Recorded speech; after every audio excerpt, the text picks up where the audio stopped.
પહેલગામના હુમલામાં સુરતના એક વ્યક્તિનું મૃત્યુ થયું છે, ત્યારે મૃતકના પત્નીએ CR પાટીલ સામે આક્રોશ વ્યક્ત કર્યો હતો। આજ પછી કોઈ દિવસ કોઈ વોટ જ નહીં કરતા। જો આપણી ગવર્મેન્ટને પોતાની જ સુવિધા રાખવી છે, તમારા પાછળ કેટલા વીઆઈપી હોય છે, કેટલી ગાડીઓ હોય છે, તમારો જીવ જીવ છે।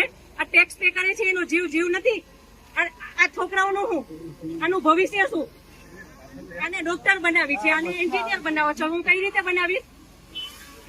નહીં, મને ન્યાય જોઈએ। મારા છોકરાનું ફ્યુચર ખરાબ ન થવું જોઈએ।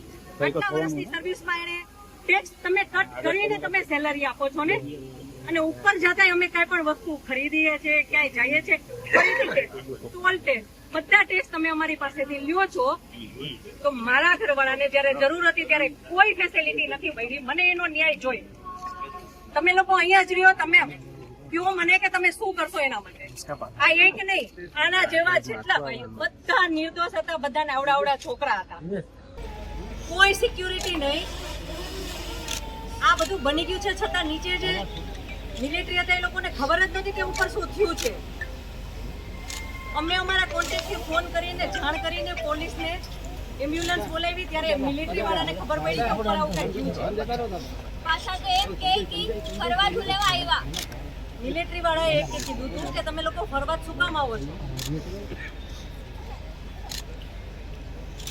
લોકોના ઘર બરબાદ કરી દીધા। મોદી સરકારને અમારે એક વિનંતી કે અમારો આધાર સ્તંભ લઈ લીધો છે, અમને ન્યાય જોઈએ, ન્યાય। વીઆઈપી લોકોને હેલિકોપ્ટરની સેવા મળે છે, અમારો ટેક્સ ભરે છે, ટેક્સ ટેક્સ ભરીને સેલરી મળે છે, તોય કાંઈ સુવિધા નહીં, કાંઈ એટલે કાંઈ નહીં।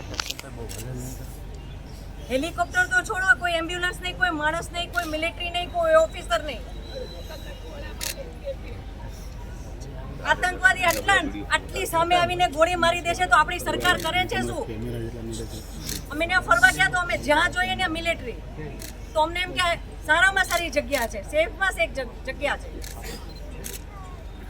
અમારી સામે આવીને બંદૂક મારીને હસતો હતો ઈ, અને જ્યાં સુધી જીવ ન ગયો ત્યાં સુધી ઉભો રહ્યો।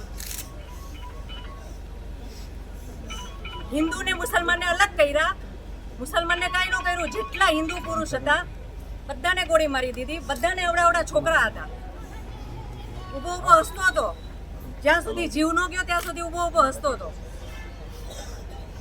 આ કેવી સરકાર છે આપણી? કાશ્મીરનું નામ બદનામ કરો છો। કાશ્મીરમાં કઈ વાંધો નથી, વાંધો આપણી સરકારની સિક્યુરિટીમાં છે।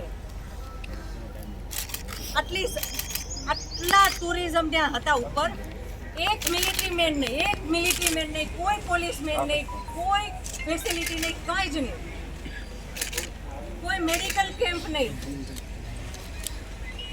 રસ્તાની સુવિધા નહીં।